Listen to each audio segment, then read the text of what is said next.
ഞാൻ അമേരിക്കയിൽ പോയ സമയത്ത് അവിടെ പ്രവർത്തനങ്ങൾ കുടുംബം ബേസ് ചെയ്തുള്ള വർക്കുകൾ നടന്നുകൊണ്ടിരിക്കുകയാണ്. ആശ്രമത്തിലൂടെ പ്രതിഷ്ഠ നടക്കുന്നു.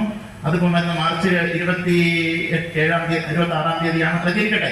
അവിടെ വന്ന് 1008 കുലദേവതകളെ പ്രതിഷ്ഠിച്ചുകൊണ്ടാണ് അതിന്റെ ഉദ്ഘാടനം നടക്കുന്നത്. അവിടുത്തെയുള്ള ഹിന്ദു അച്ഛനമ്മമാരുണ്ട്. അവർക്ക് അവരുടെ കുടുംബക്ഷേത്രത്തിൽ അറിയുന്നവർക്ക് വരാൻ സമയമില്ല. 3 കൊല്ലത്തിലിരിക്കുക, 5 കൊല്ലത്തിലിരിക്കുക വരും. അവിടെ പ്രശ്നമാണ്. മക്കളുടെ പേരിൽ പ്രശ്നം, മക്കൾക്ക് പ്രശ്നം, കുടുംബത്തിൽ പ്രശ്നം, ജോലിക്ക് പ്രശ്നം, വിദ്യാഭ്യാസത്തിന് പ്രശ്നം, പല പ്രശ്നങ്ങൾ.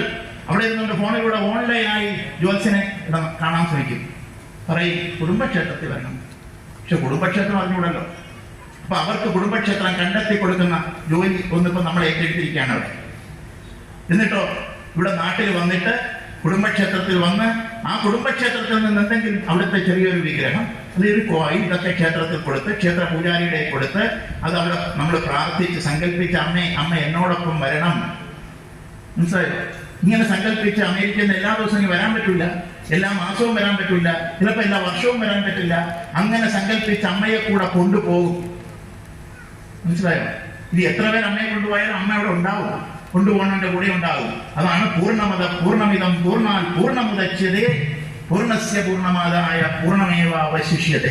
എത്ര ദീപമാണെങ്കിൽ ഇവർ വിളക്കിന് കത്തിക്കാം. ആ വിളക്കവിടെ ഇല്ലേ? ആ ദീപം അവിടെ ഇല്ലേ?